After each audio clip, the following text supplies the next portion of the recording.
राष्ट्रवादी काँग्रेसचे नेते आणि मंत्री नरहरी झिरवाळ यांनी मुख्यमंत्री होण्याची इच्छाच व्यक्त केली आहे। 288 सदस्यांचं सभागृह चालवू शकतो तर मुख्यमंत्रीही होऊ शकतो असं नरहरी झिरवाळ म्हणाले। जनतेचं म्हणणं होतं की झिरवाळांनी आदिवासी मंत्री व्हावं, फक्त आदिवासी समाजाचा असल्यानं आदिवासी मंत्री व्हावं का असा सवाल करत त्यांनी कोणतंही मंत्रिपद सांभाळू शकतो असं सांगताना मुख्यमंत्री देखील होऊ शकतो असं म्हटलंय।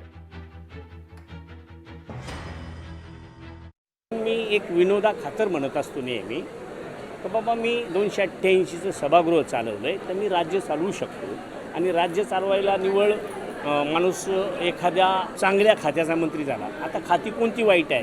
सगळी खाती ही माणसांसाठी, सर्वसामान्यांसाठी, जनतेसाठी निर्माण केलेली आहेत। त्याच्यामुळे ते हे खातं सुद्धा माझा मुख्यमंत्री टाईपच वाटतं।